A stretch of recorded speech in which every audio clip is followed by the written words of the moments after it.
అందరికీ నమస్కారం. కాపుల్లో ఒక బలమైన లీడర్‌గా కంది రవిశంకర్ మెట్టు మెట్టు ఎదుగుతున్నాడని కూడా మనం తెలియజేసుకోవచ్చు. ఆయన ఎన్నికలయిపోయిన తర్వాత జనసేన పార్టీలో పవన్ కళ్యాణ్ గారి ఆశయాలు నచ్చి ఆయన జనసేన పార్టీలో చేరటం జరిగింది.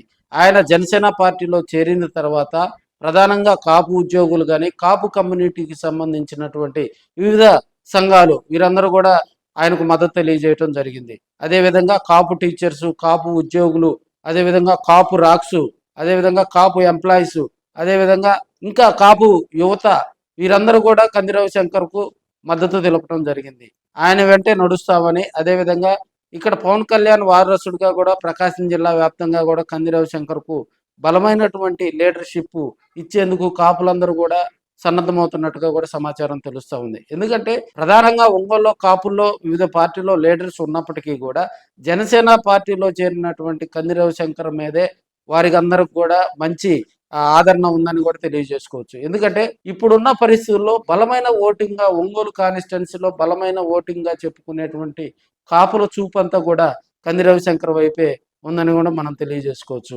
నిన్న జరిగినటువంటి మరి ఒక కార్యక్రమంలో కూడా కాపు టీచర్స్, కాపు ఎంప్లాయీస్ అందరూ కూడా రవిశంకర్ గారి కార్యాలయంలో ఆయన కలిసి ఆయనకు అభినందనలు తెలియజేయటం జరిగింది.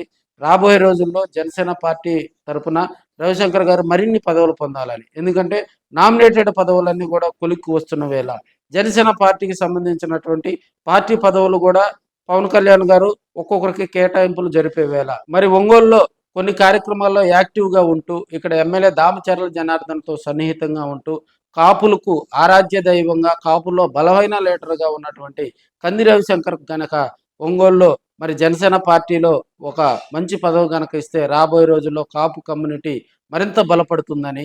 ఎందుకంటే 2024 ఎన్నికల్లో కాపు ఓటింగు మరి ఒంగోలు కాన్స్టిట్యున్సీలో ఎంత ప్రభావితం చూపించిందో మనందరికీ తెలుసు. సో ఆ విధంగా ఒక కాపు సామాజిక వర్గం నుంచి కాపు నేతలందరూ కూడా కాపు యువత, కాపు ఎంప్లాయీస్ అందరూ కూడా మరి రవిశంకర్‌ను బలమైన లీడర్‌గా తీర్చిదిద్దేందుకు అవకాశం కల్పించాలని వారందరూ కూడా మరి రవిశంకర్‌ను ఆశీర్వదిస్తున్నారని కూడా మనం తెలియజేసుకోవచ్చు.